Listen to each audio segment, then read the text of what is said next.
Well, good morning. It's 10 o'clock Mountain Time. I think we'll go ahead and get started here. There continues to be attendees kind of filtering in, but that's just fine. We'll just go ahead and get underway here. Appreciate everyone joining us this morning. I recognize that this is a busy time of year and there's a lot going on, but truly appreciate you guys taking the time to join us for a bit of a webinar on a topic that is I think an important one given where we're at as an industry and that. So if you do have questions, please type them into the question box and we'll do our best to answer those. Planning to run about a 40-ish, 45-minute presentation and then provide some time for Q&A at the conclusion. We've got some of our sales agronomists on the line to help us field some of those questions and to bring a little bit of local context to those questions. So with that, I think we'll go ahead and just get underway. By way of introduction, my name is Marcus Broughton. I'm one of the crop managers for Yara North America, focused on small grains and canola for Western Canada and into the central plains of the US. So it's good to be with you today, and I look forward to interaction both through the course of the presentation and into the future. So without any further ado, we're just going to launch right into this. You know, as I was reflecting on the presentation for today, I kind of thought I'd start at a little different place. Of course, I think for those of us who have been, you know, in the industry for a number of years as agronomists, as you know, as consultants, as growers, the conversation around micronutrient nutrition is not a new one. I think we've all probably been exposed to it at some point in the past, but I kind of want to come at it from a slightly different place.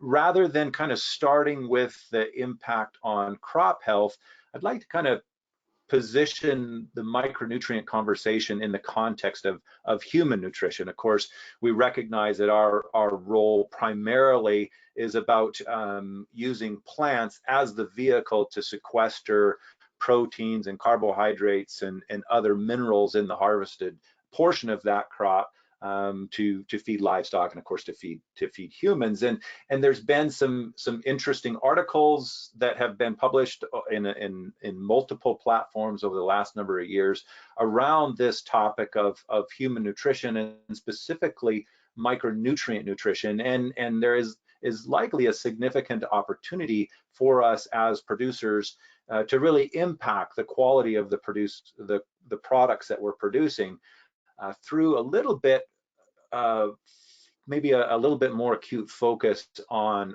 complete nutrition that would include micronutrients. And I think Yara brings to the table some tools that allows us to do that in a way that does not increase the operational complexity of your operation. But just to provide a little bit more context here, when we start thinking about some of these nutrients specifically, it's actually estimated that there's over 100 million acres of copper deficient soils in North America alone, and that's not to consider copper deficient soils in other parts of the world, of course.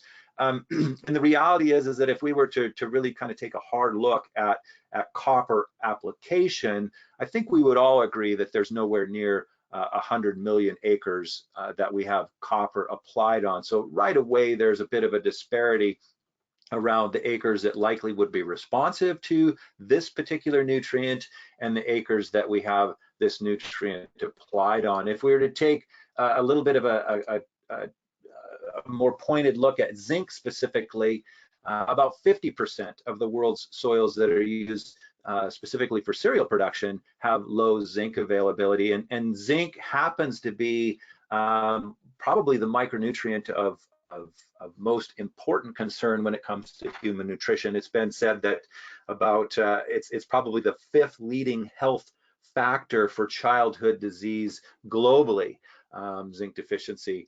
It's estimated that a third of the world's population is at risk of zinc malnutrition due to inadequate dietary intake of zinc. And of course, we recognize the fact that that's attributed to diet, which is a function of the things that are consumed.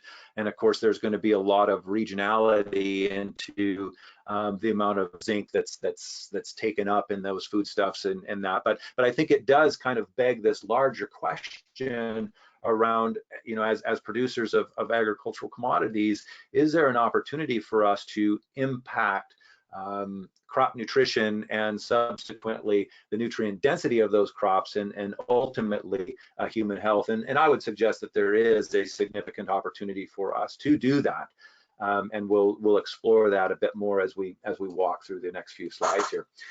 I want to take though just a minute and kind of, I guess, reflect a little bit around how, in my view, we have treated micronutrients historically, and suggest that it's probably time for us to begin to evolve the way in which we manage and probably even we could extend this to macronutrients as well. And if I was to kind of look back at my career, I think I would characterize how we treated micronutrients as being very reactive. Those of us who have been in fields and walked crop probably can recognize symptomology of zinc deficiency. And historically, there would have been more of a desire to cure the deficiency. We see the manifestation of this deficiency in the crop. I want to go in and fix it, right? You know, what do I need to do to fix this problem this year? And although that's good, and I think there is definitely a significant place for foliar nutrition, and foliar nutrition will become a more important piece of a total fertility program as we move forward, I think this very well could be probably the most inefficient way for us to deal with deficiencies in the situations where damage has already been done.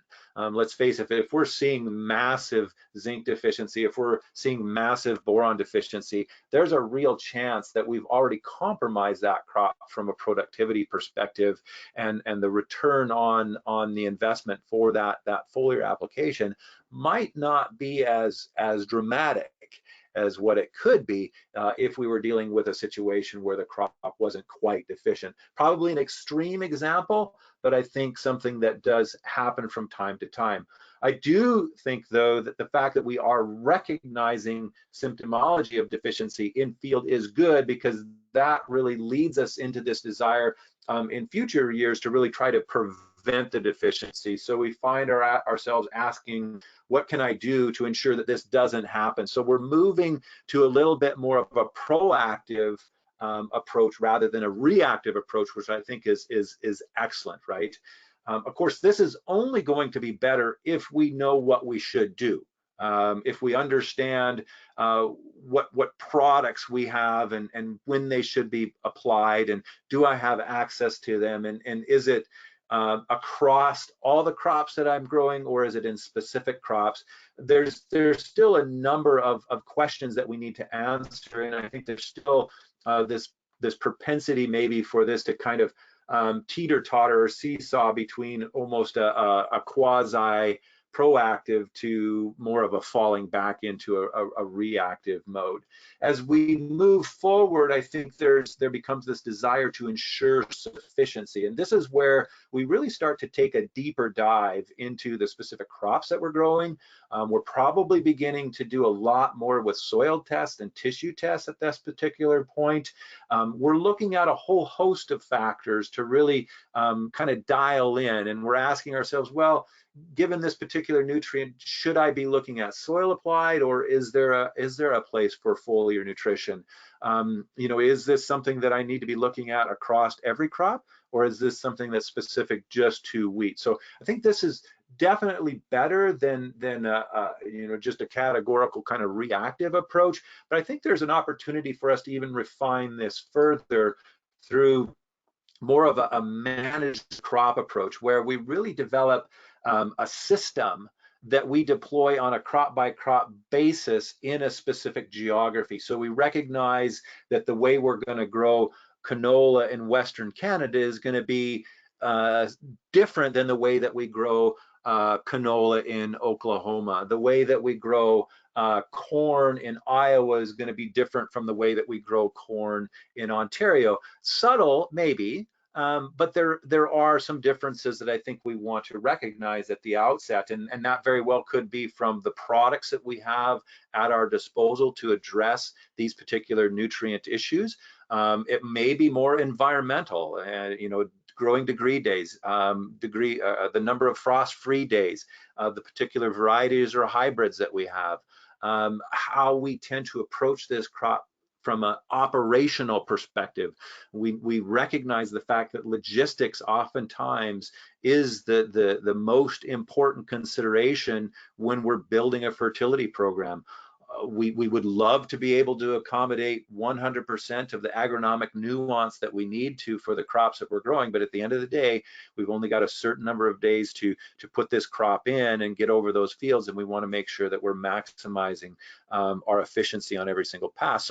So all of these things need to come together in such a way that we're able to deploy nutrition in a way that optimizes the operational reality that we find ourselves in on a farm. And I would suggest that YaraVita PROCOTE fits that bill in a very, very tangible way, where it's not increasing the operational complexity of your operation. We're actually able to deliver strong agronomics without additional complexity, and I think that's probably one of the most powerful elements of YaraVita PROCOTE.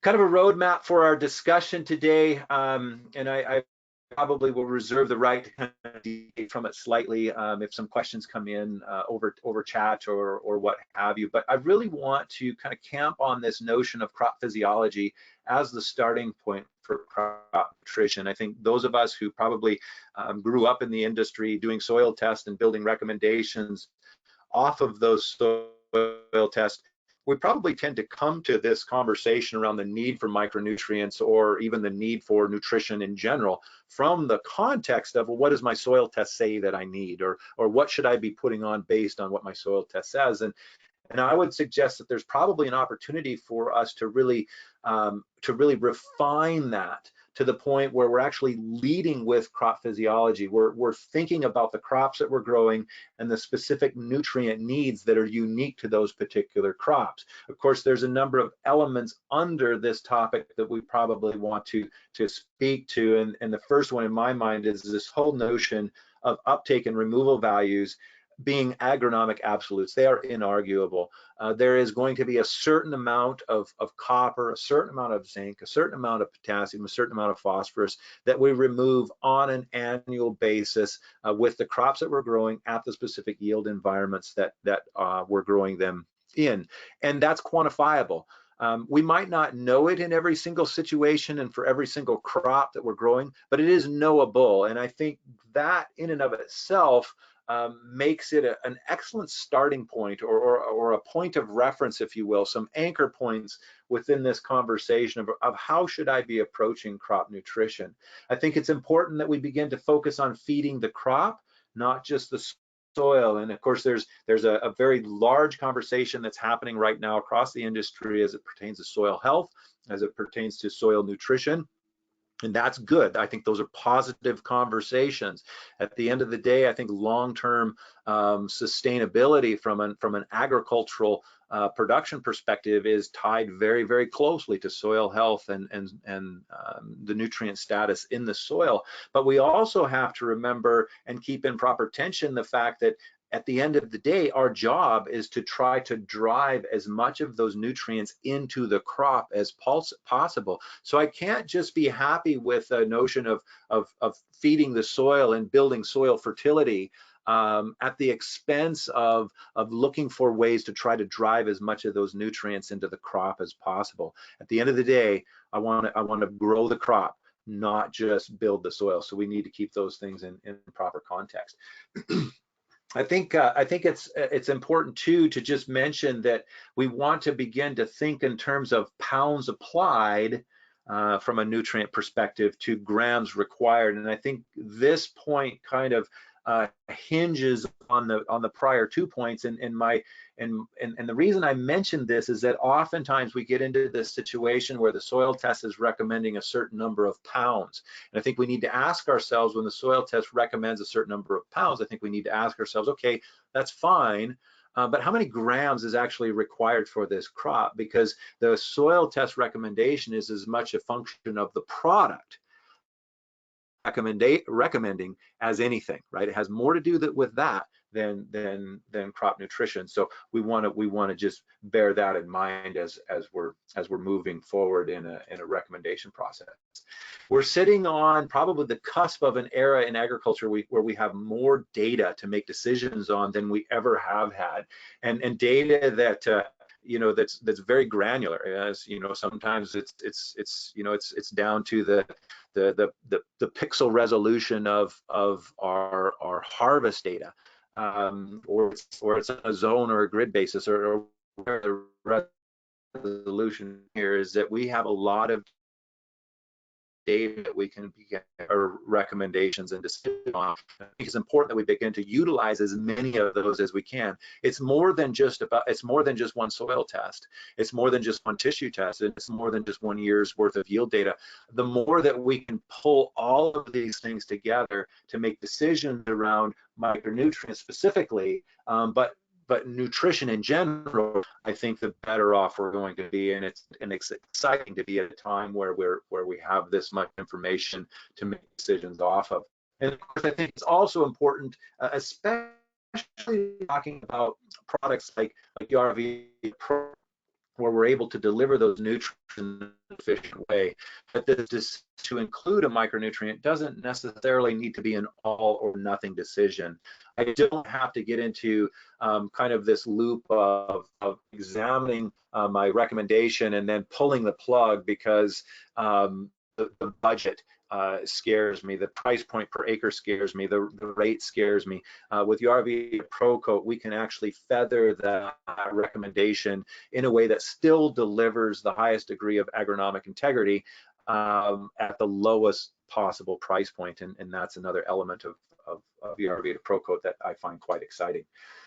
I know I've shared this particular graphic quite a bit, but we've got a number of new folks on the webinar this morning, and so I want to share it again because I think it illustrates a very important concept, and that's this concept of season-long micronutrient demand, and we have to get kind of out of this mindset that micronutrients are optional.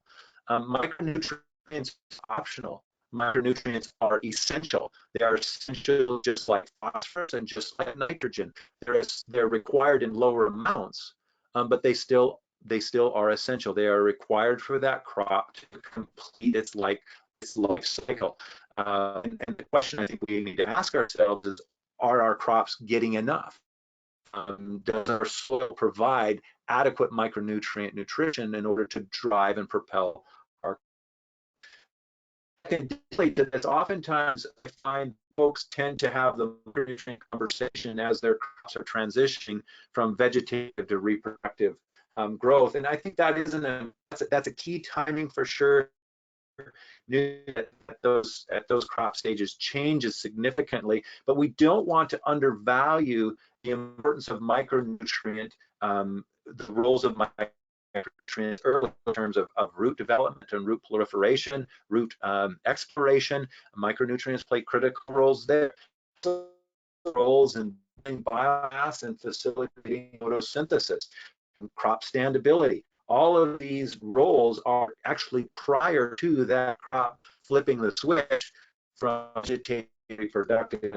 We recognize in most of the crops that we're growing the critical role micronutrients play, specifically in fertilization, pollen viability, grain formation, protein formation, oil quality. There's a number of roles that micronutrients play at that point within the crop's life as well. The reality is that we have seasonal demand for these micronutrients. Our job is to make sure that we're providing those nutrients throughout the growing season. Also want to just pause quickly and say that even though our focus this morning is on micronutrients, we don't want to ever convey this notion of, hey, all I need to do is just throw a little bit of zinc in a program and all my problems go away.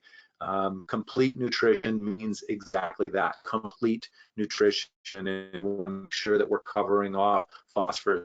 We want to make sure that our potassium is in program at levels appropriate based on the crop and region in which we're growing our crops. So it's really about complete, and of course, with the YaraVita PROCOTE, we can deliver complete nutrition without plasticity. I want to kind of set the stage just a little bit for conversation on micronutrients with a slide here that summarizes.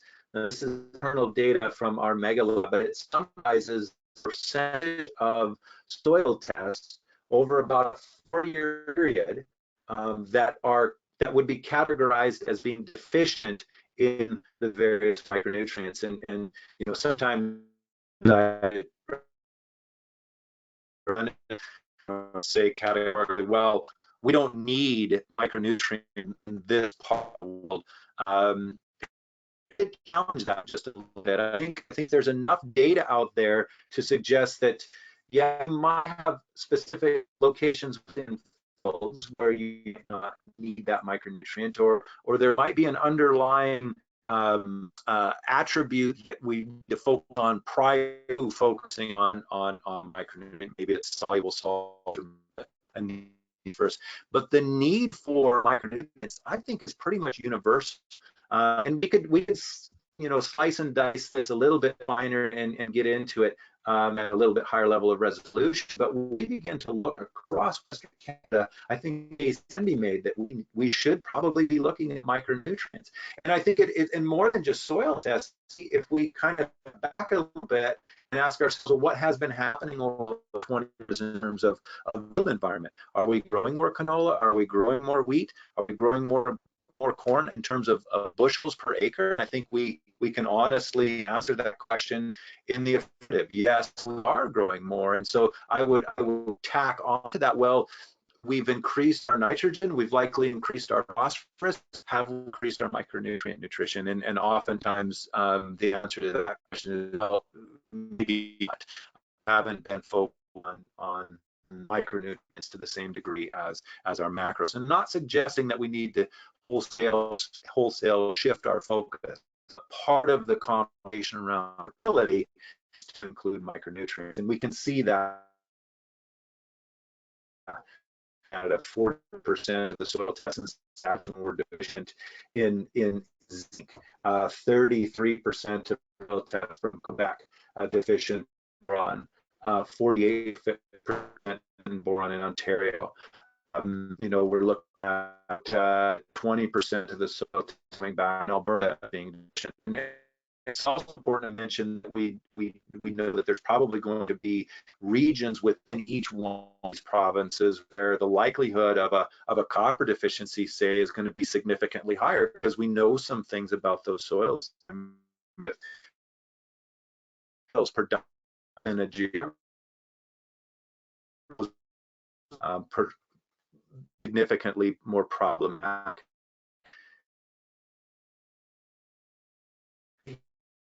At a current micronutrient deficiency in a little bit more granular way. Did I lose audio there? Sorry about that if I did. When we look at technical difficulty on my end, it looks like. Hopefully I'm back. Can I get a quick sound check there, Cody? Can you hear me?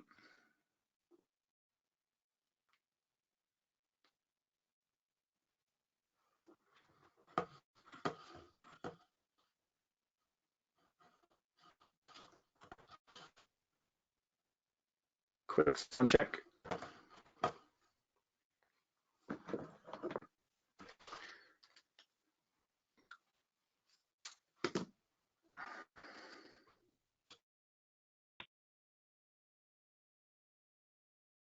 Try talking again, Marcus. You were choppy, but you cutting out, but I can hear some stuff now.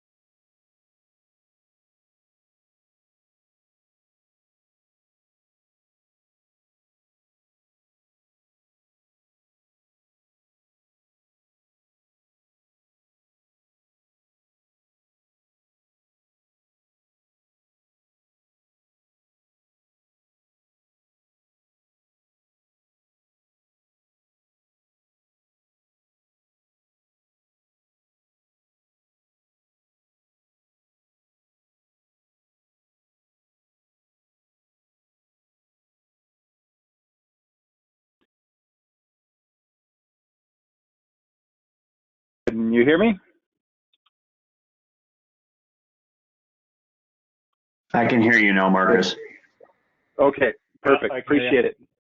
Excellent, excellent. Sorry about that, guys. The technology gremlins got the best of us here, and I totally lost bandwidth there for a moment. So, not sure where we kind of lost connection, but we'll just kind of keep going through here. We can take a little bit of a kind of a finer look at analytical data, and this is data from our mega lab across North America, and specifically looking at soil tests that were earmarked as canola.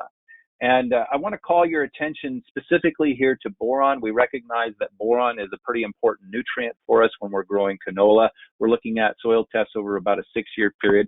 Smaller sample set than the earlier data set, but I think a pertinent one nonetheless. And we're looking about 28% of those soil tests as being called out as deficient in boron, meaning that if we were to apply boron in this field, we would anticipate a crop response to that particular nutrient. Of course, we know that there's another way for us to look at it, and more I'm becoming a fan of tissue tests, because it allows us to get kind of a slightly different view on a analogous concern, and that concern being boron. And I want to call your attention again to boron at 73% of those tissue tests over the same time period as being deficient in boron. And I'm not suggesting that this is a field by field correlation, but I do think it is safe to say that we're probably looking at a similar data set, in that individuals who are soil testing are probably more likely to be tissue testing. So I think there is probably some congruency between that. And then, of course, we have temporal congruency here as well, in that we're looking at the nutrient levels of boron over the same time period. And I think it bears mentioning that to some degree we recognize the fact that just because it says so on the soil test doesn't necessarily make it so from a nutrient availability perspective. And you know, if we're dealing with lighter textured soils, low organic matter soils, and you couple that with extreme drought, there is a good chance that you might have, maybe it's just transient, but you might have a nutrient deficiency with boron, and that could be in part what we're seeing here. But I think the larger story that we want to glean from this, there's actually 2 points here. One is that when we start thinking about analytical tools, the more of them that we throw at this at a particular concern, probably the more informed our decision is going to be. And two, specifically with boron in this case, if I'm dealing with tissue tests where 73% of those fields are deficient, I've missed an opportunity.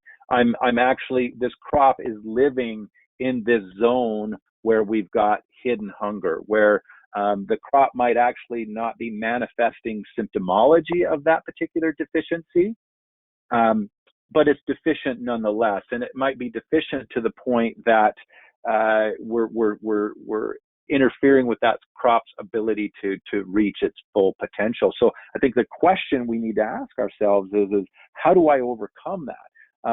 if we think about when we're doing tissue tests, a lot of times we're further down the road from a crop staging perspective. We're, maybe we're 4 or 5 leaf, or maybe it's the newest leaf at a later crop stage.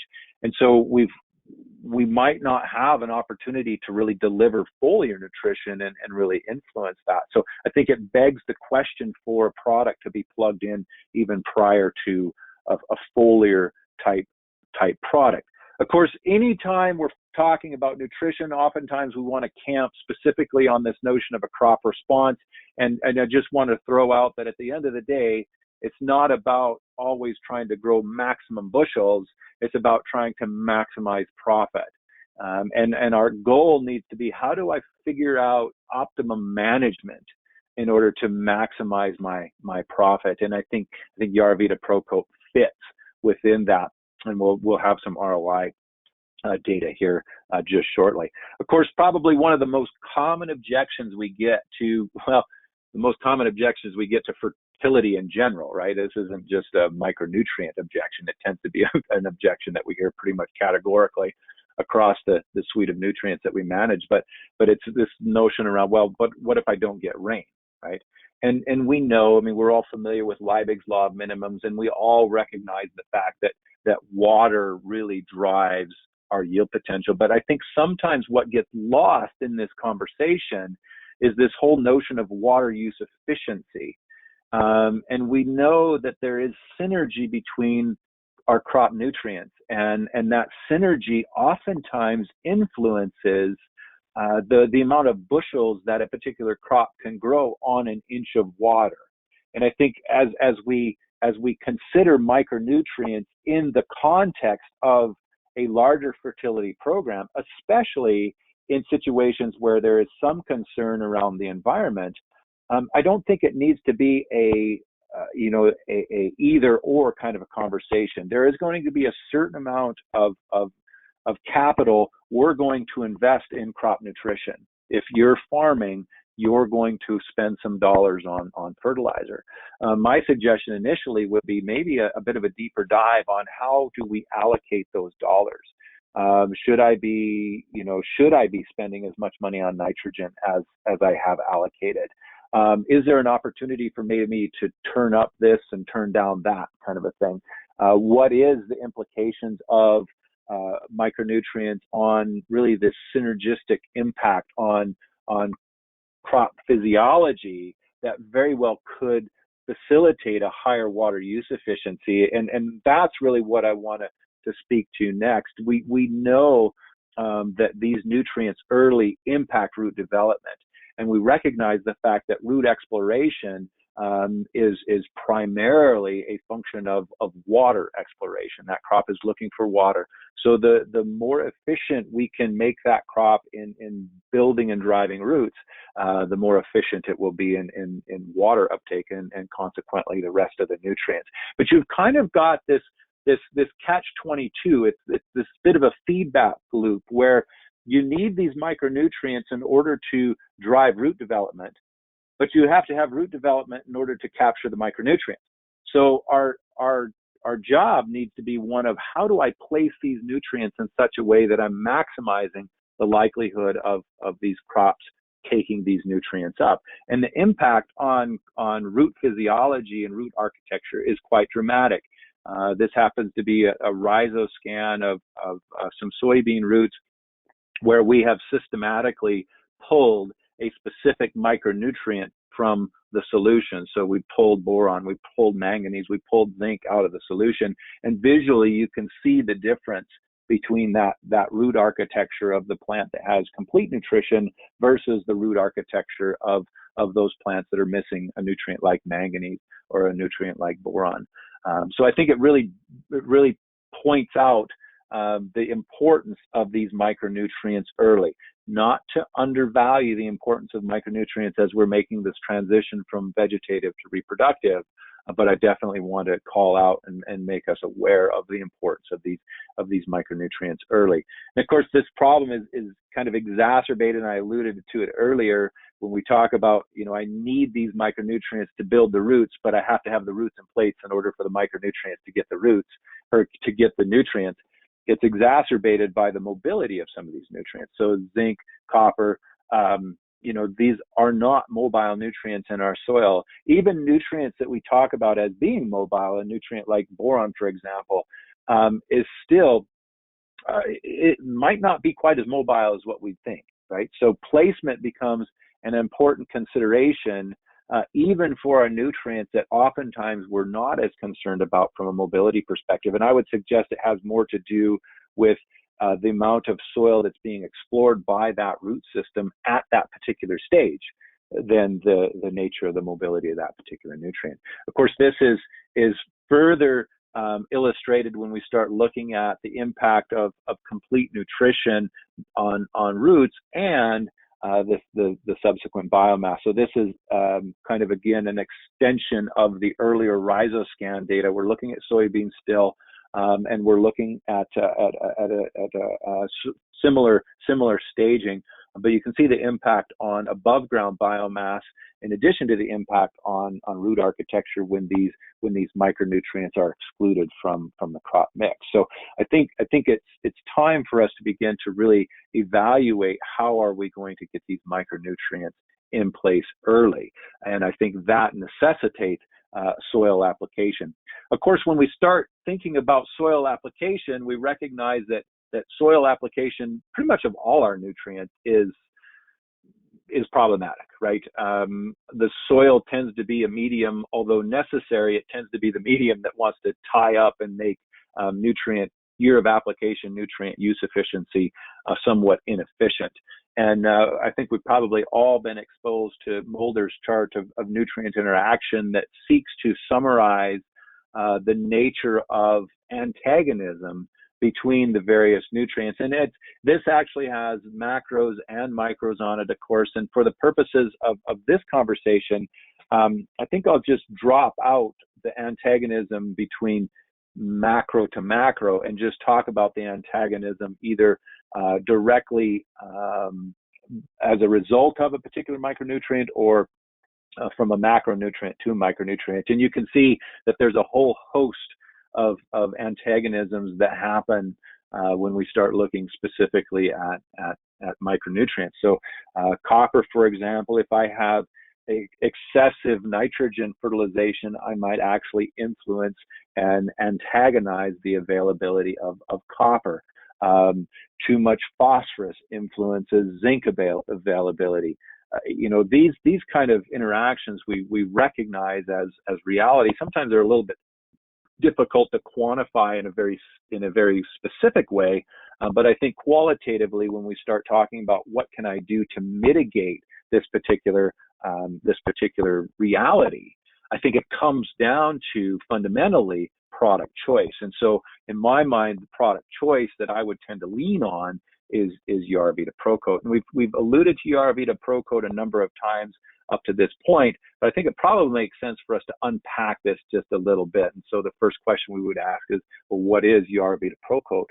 YaraVita PROCOTE is an oil-based liquid fertilizer product that we're going to impregnate on a blended granular or prilled product. So the beauty of YaraVita PROCOTE is that any granular fertilizer essentially can be used as the platform to deliver complete nutrition that includes micronutrients without adding additional complexity to your operation. And there's a whole host of other things that kind of goes along with that, but that's the big one. It's a dealer applied product that you can put on your dry fertilizer to include micronutrients. Very customizable. We can focus specifically on individual micronutrients, whether it's boron or whether it's zinc. And then we've got some combination products too. So if you find yourself in a situation where maybe you don't know exactly what nutrients you should be focused on, or you recognize that you've just got a general need for micronutrients based on your yield environment, based on some of your soil test data, past tissue tests, what have you, you can lean towards one of the combination products and kind of cover off, at least in part, a boron, a zinc, a manganese concern around that particular crop. So it's kind of nice that way. Of course, the beauty of an impreg product where we're covering 100% of that dry granular fertilizer is that every spot where we have a fertilizer prill or fertilizer granule, you now have a feeding site for that particular micronutrient. Traditionally, when micronutrients have been applied, oftentimes it has been in the form of a dry product. And just given the nature of the analysis of a lot of those products, you would end up with one prill here and one prill there, or a granule here and a granule there.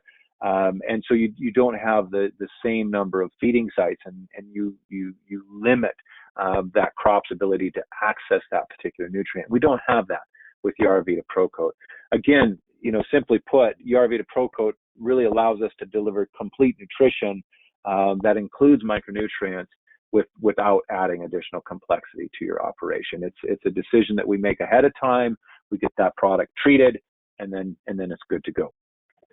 Going to shift gears ever so slightly here and start talking about the recommendation process for micronutrients. And as I've alluded to earlier, I think it's incumbent upon us to begin thinking about and anticipate crop-specific micronutrient sensitivity. I'm growing wheat. What micronutrient should I be focused on? Just like if I'm growing, a hard red spring wheat where there's a significant protein concern, I'm going to subtly, just that knowledge in and of itself is going to influence the way I manage that crop from a nitrogen perspective. I think we can begin to extrapolate that same logic onto other nutrients. I'm growing a canola crop. I know that crop is going to be sensitive to boron. What should I be doing about that? I'm growing a soybean crop. I know that soybean crop tends to be a little bit more sensitive to manganese. What should I be doing about that particular nutrient? I think these are the questions we need to be asking ourselves. And of course, that can be quantified in the context of uptake and removal ranges that we've quantified, of course, from our yield environment. So if you start to put just these three elements together, you can begin to formulate a bit of maybe it's a farm level strategy around micronutrients. Of course, then I think it makes sense to further refine that recommendation using these multiple layers of analytical data. And that might be as simple as just this year's soil test, and you're looking at the micronutrients on that, or it might be multiple years worth of soil tests. It might be the micronutrient trends that you're seeing across your farm or across your region. It might be, historical yield data. It might be tissue tests. There's a whole number of different tools that we can use to actually refine this decision around fertility. I would really like us to use crop physiology as the starting point. Crop physiology as the mechanism that defines the recommendation, and then the analytical information as the information that we use to refine that recommendation. Of course, all of this conversation needs to be happening within the context of a budget and within the context of an anticipated ROI.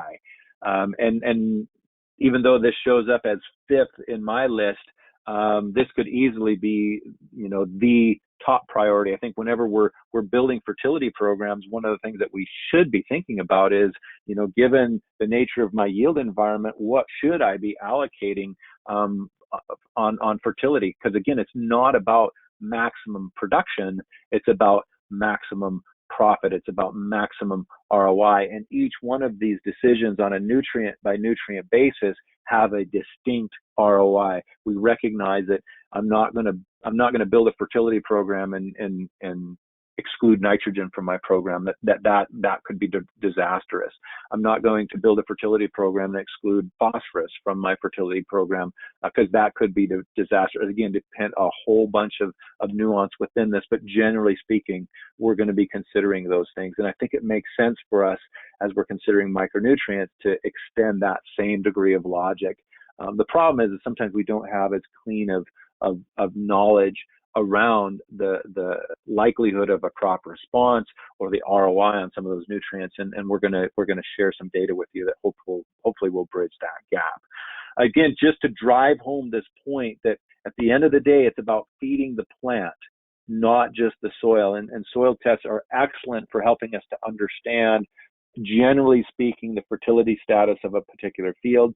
Tissue tests do a good job of helping us to understand, generally speaking, nutrient acquisition to this point in time.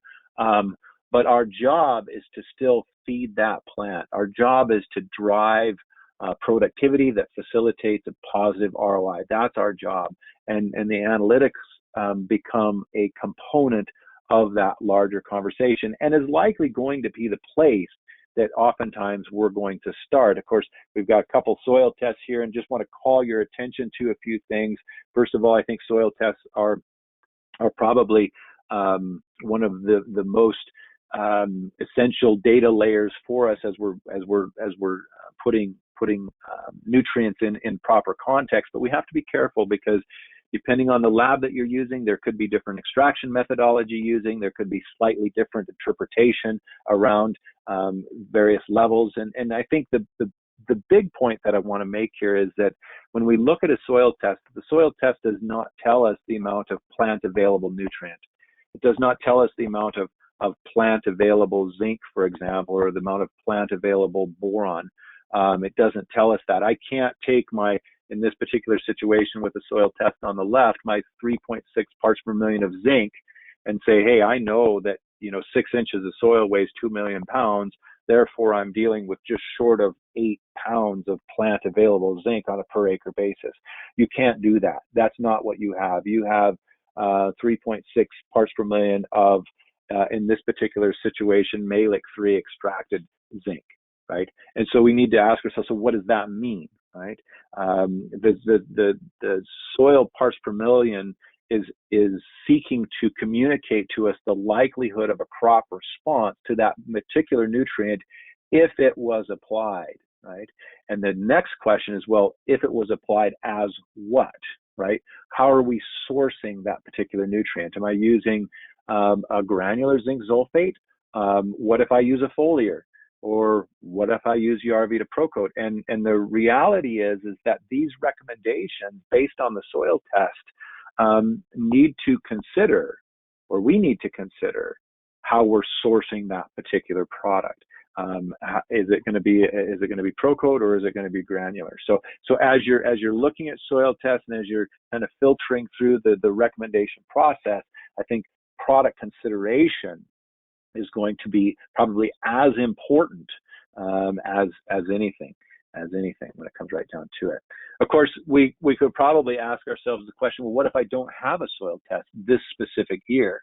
Does that mean I shouldn't worry about micronutrients? Well, again, the reality is that our crops require micronutrients. Whether or not you did a soil test for them is really irrelevant, right? You're missing a bit of a data piece to make that decision, but we can begin to evaluate YaraVita PROCOTE as a proactive tool to feed this crop, to provide sustainable micronutrients for our crops as we move forward. And probably the starting point, again, for this, in my mind, is going to be understanding our uptake and removal values. Of course, removal is going to be the amount of the particular nutrient that we remove on a per acre basis per year by crop at a specific yield environment. So what I've put together for you here is a table that summarizes it's probably a fictitious, fictitious crop program, but it's or cropping system, but it's a place to start, right? So we've got potato in here, we've got soybeans, we've got canola at various yields, and we can begin to quantify the amount of zinc, the amount of manganese, the amount of copper, the amount of boron that we're removing on an annual basis by crop at that particular yield environment. So we can begin to ask ourselves, well, this is what I'm removing, and this is likely what I have been removing for the last number of years. What have I been putting on, right? And if I haven't been putting these micronutrients on, I have been extracting, I've been mining these nutrients over time, and there very well could be implications, Liebig's law of minimums implications to that particular reality. Additionally, we want to recognize that it's not just about removal. We want to be cognizant of uptake as well. So uptake is going to be the amount of that nutrient that's required in order for that crop to function physiologically. It's going to be the amount of it's going to include the amount of that nutrient that is retained in the straw or in the stover or in the stubble, etc. That is going to be available for nutrient cycling as we're going forward. So this might not be as critical of an attribute from a sustainability perspective, but it for sure is a critical attribute when we're talking about a total crop physiological need perspective. And additionally, we can go in and beyond just uptake and removal, we can begin to kind of have a more specific conversation around specific crops and their sensitivity to a particular micronutrient. So I've highlighted and tried to colorize these nutrients based on sensitivity by crop. So if I'm growing wheat, for example, 75 bushels, my zinc removal is 116 grams per acre per year at 75 bushels. My total uptake is 261 grams per acre per year. And this would be a nutrient that I'm probably going to be focused on given the unique sensitivity of wheat. Wheat and probably copper, or excuse me, zinc and probably copper for wheat would be the two micronutrients that I would probably be focused on. And the beauty of a product like YaraVita PROCOTE, because we are increasing the amount of feeding sites, I can begin to use uptake and removal really as guides to build the recommendation. At the end of the day, coverage, when we're talking about soil applied micronutrients, coverage is the key factor. I have to make sure I'm getting those nutrients in a place where that crop is going to be most likely to come into contact with those nutrients, take it up, and facilitate a physiological response. And so what we've got here is a graphic that illustrates really the same amount of zinc applied on a per acre basis. One happens to be a blend of zinc sulfate and urea. The other happens to be a PROCOTE zinc applied and coating urea. And you can visually see the difference between the number of granules that we have that are coated with zinc. If we were to kind of quantify this on a square meter basis, you're looking at 520 zinc coated granules per square meter versus a dry zinc sulfate, same amount of total zinc going down on a per acre basis, but you've only got 3 to 5 zinc granules per square meter. And again, when we're talking about nutrients that have limited to no mobility, distribution and the number of feeding sites becomes the most important characteristic for us to consider when we're choosing our product. And YaraVita PROCOTE delivers maximum coverage and maximum feeding sites. Of course, there's a number of tools that we can provide for you to help make this decision around the inclusion of and the rates around specific PROCOTE. There's an app for the growers out there. If you wanted to download this app, it's available in the App Store or Google Play if you're an Android user, I believe. And you can do some playing with it. And then, of course, our retail partners have more elaborate calculators where they can actually do a bit of a deeper dive into the specific formulation and the rates on a product by product basis. Want to wrap this up though with a bit of a conversation around ROI and then some impacts on handling. And we're going to kind of blow through this just because we're kind of coming up on it, and I had some issues from a technology perspective. But the bottom line here is, from an ROI perspective, I realize that ROI is very dynamic. It's a function of course, the cost of the product and the value of the commodity. But I think it does at least give us a bit of a starting point to begin to quantify this decision in the context of a profit, in the context of a return on investment. And when we look at rain-fed production across Canada on wheat, canola, and corn, what we're seeing on average across our studies, and this is about 4 or 5 years worth of site data, is about a 4.9 ROI. And then when we look at this in higher yield environments, irrigated yield environments on similar crops, that ROI tends to ramp up just a little bit more. We're looking at about a 19.3 return on investment in that particular situation. Of course, different situations, and there is variability. When we look across the studies, we're going to see some that are higher, some are less, just kind of the nature of averages. But I do want to make this specific point, and that's we are seeing our YaraVita PROCOTE outperform granular micronutrients at lower rates of that particular nutrient. So we're looking at 1/10 of a pound of YaraVita PROCOTE applied versus 1 pound of boron applied as a granular, and we're looking at not only an increased yield over the granular, but a 7.3 ROI in this particular situation. Here's another one on boron, not quite as dramatic of an ROI, but yet there is a positive ROI there, and we're seeing the granular, or the PROCOTE outperforming our granular micronutrient in that particular situation. Copper, zinc, all of these are actually available on our website if you want to take a quick look and jump through them. And then if you have specific questions on any of the trials, you can reach out to me directly, and I'm more than willing to kind of talk through these. There's a lot of nuance within these that sometimes gets lost when we distill it down just to an ROI that we could sure chat about if you have additional interest.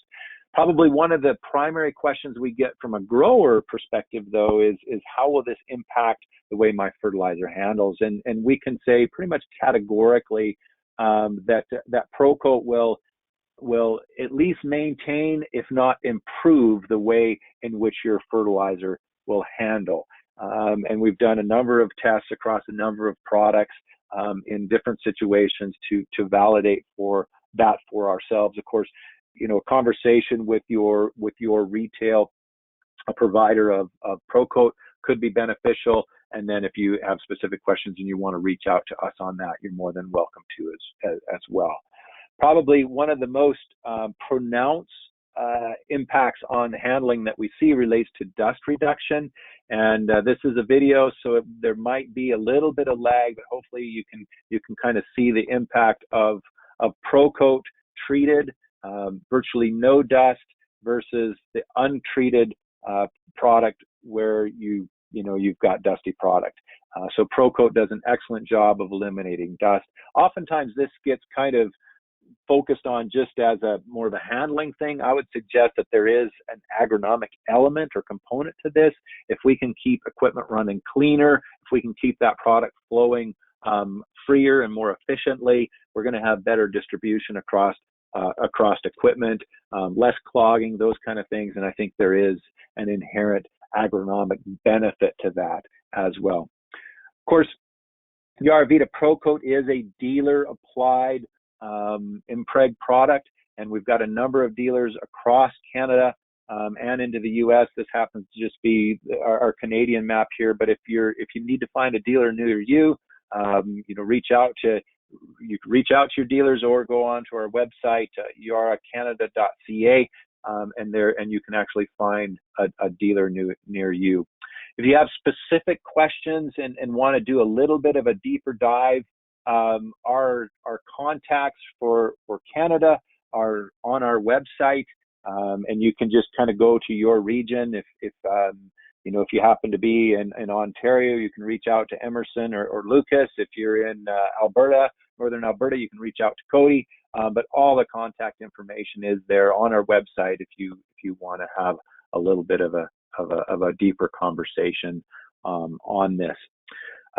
I had hoped to be able to provide a little bit more time for Q&A. We've got a number of our sales agronomists on the line, kind of just in the wings, waiting to answer questions.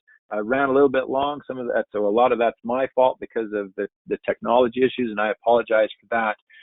But if there are some specific questions, you can type those into the text box, and we can go from there. I'm seeing that we had a lot of questions over audio, so I apologize for that. That's a bugger. That's always the thing that scares me to death whenever we start that.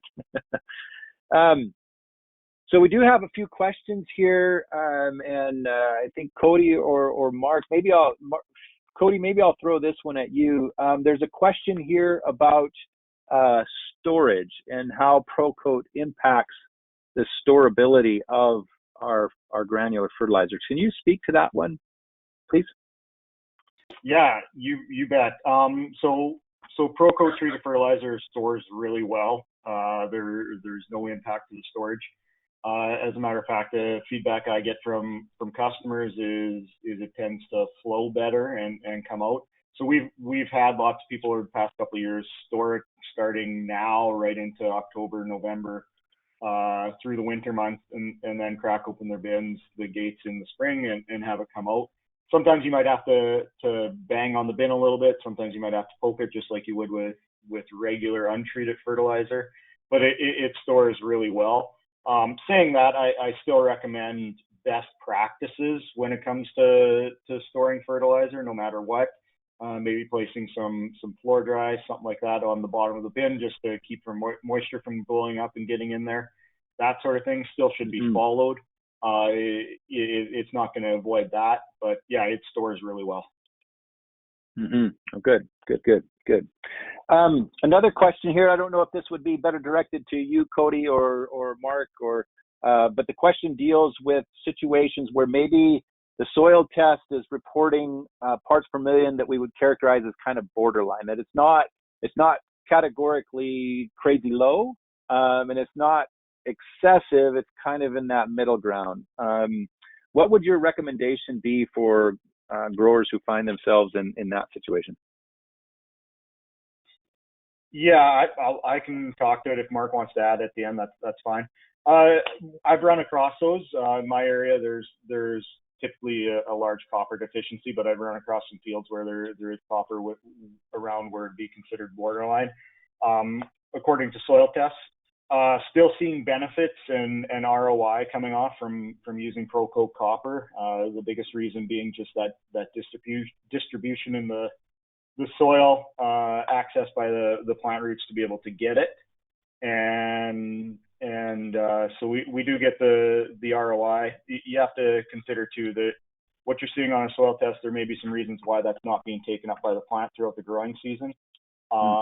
So having that access right there close to the plant roots is gonna make it more beneficial. Yeah, good. A question here around the availability of PROCOTE in the year of application. Mark, Cody, you guys want to take that, or you want me to take that, or? I can take it, Marcus. Yep, go ahead. So with all the information that we've discussed, availability in the growing year is the most important. We've talked about distribution. We've talked about coverage. But again, the focus here has been getting those nutrients into the crop. So with the testing that we've done and all the information that we have, we've got information to show that over 90% of what's being applied on the granular fertilizer in the year of application is being taken up into the crop. We can use that. We derive this information by measuring the nutrient content in the tissues in a greenhouse setting using beach sand and plants. So we know that the product works. We know that it's getting into the tissues well over 90% in the year of application. So we can be assured that what we're putting on this year is actually going to be ready and available for the crop. Very good. Yeah, very good. The next question here, asking about the nutrient forms for our copper and zinc. Those are sourced as oxides. The source on the boron is a calcium borate, and the manganese. And I apologize, but like right off the top of my head, it escapes me. But all of those raw material sources are available. If you want to take a quick look at our website, they are there. And we can do, if there's a need to do a bit of a deeper dive on specific availability and those types of concerns, we can sure address those the individual who asked that question, if you want to reach out to us, we'd be more than willing to walk you through that. Additionally, they're asking about application rates per metric ton. And that's a bit of a nuanced question. If we were going to generalize and well, I'll maybe throw that to our sales agronomists, because there is some regionality in rates on a per metric ton basis. So maybe Mark or Cody, would you want to speak to, just generally speaking, the rates that you're seeing in your regions per metric ton?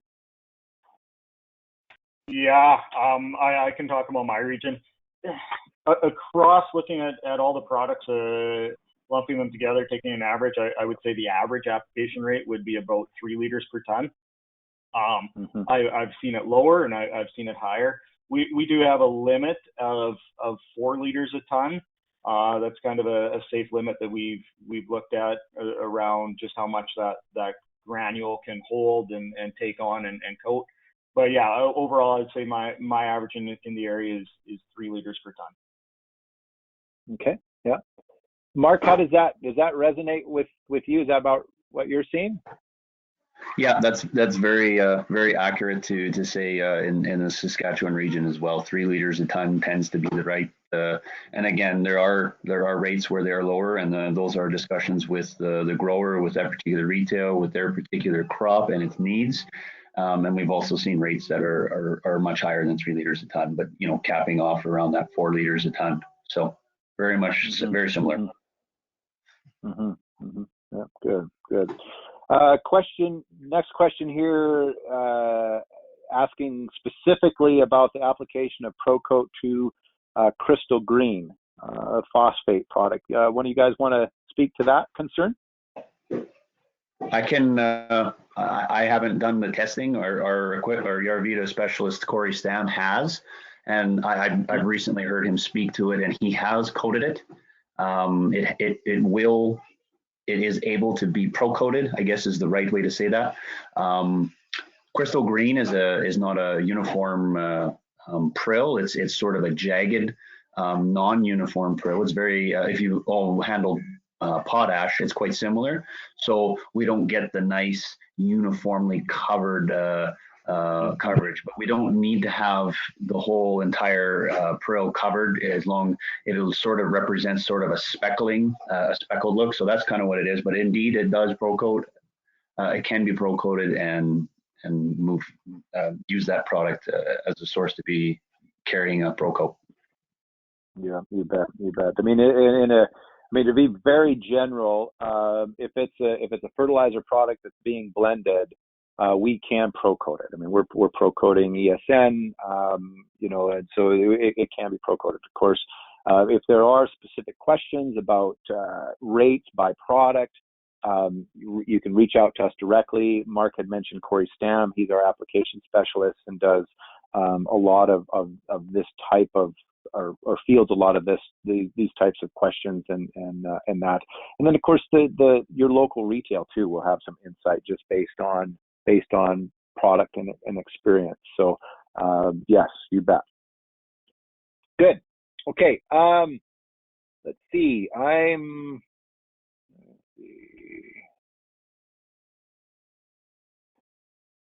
One more question here that's, oh boy, there's actually several that are popping in here.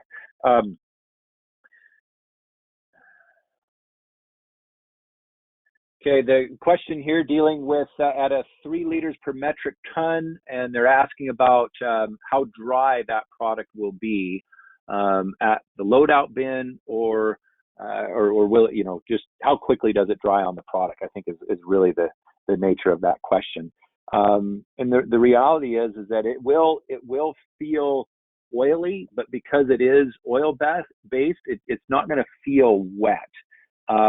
It's actually surprising how quickly you can actually handle that without getting anything on you. And a lot of times that's going to be right away, right out of the blender, which it's going to be good. Of course, as rates go up, you want to be a little bit cautious, but at 3 liters per metric ton, we wouldn't have any concern about that being excessively wet. or anything along those lines. The next question deals with application to liquid fertilizers. Currently, this is an Impreg product for granular fertilizer only. We do have a product line that seeks specifically to address liquid fertilizers, and if you want to connect with one of the sales agronomists on that, they can answer those questions for sure. Last question here. It looks like. So it's asking about PROCOTE blended on a blend of potash, phosphate, sulfur, etc. So if we've got multiple products, the reality is that we can blend. You could actually, if you wanted to choose two different PROCOTE products, like if you wanted to do a custom copper and boron on a blend that has phosphate, potash, and sulfate in it, that's totally doable. There really isn't a restriction per se around the number of products that we could blend together to do that. It's kind of one of the beauties of it. It is highly customizable. So even if you were to go down the road where maybe you're not choosing a BCMZ, but maybe you're wanting to do your own, that's doable. If you've got blends that are predominantly ESN, we might want to be a little bit careful. But bottom line is that we can put PROCOTE on any of our dry blends. Okay. All right. It looks like that's kind of the last question there. Appreciate everyone taking the time to join us today. I recognize the fact that this is a busy time. Apologize for the poor audio quality. Not sure what happened there. Just Wi-Fi, internet stuff, but I apologize for that. If you have any questions, please feel free to reach out to us at any time. Contact lists are available at the yaracanada.ca website. We look forward to chatting with you in the near future, and wish everyone a very productive harvest. Have a great day, and we'll catch up with everyone later.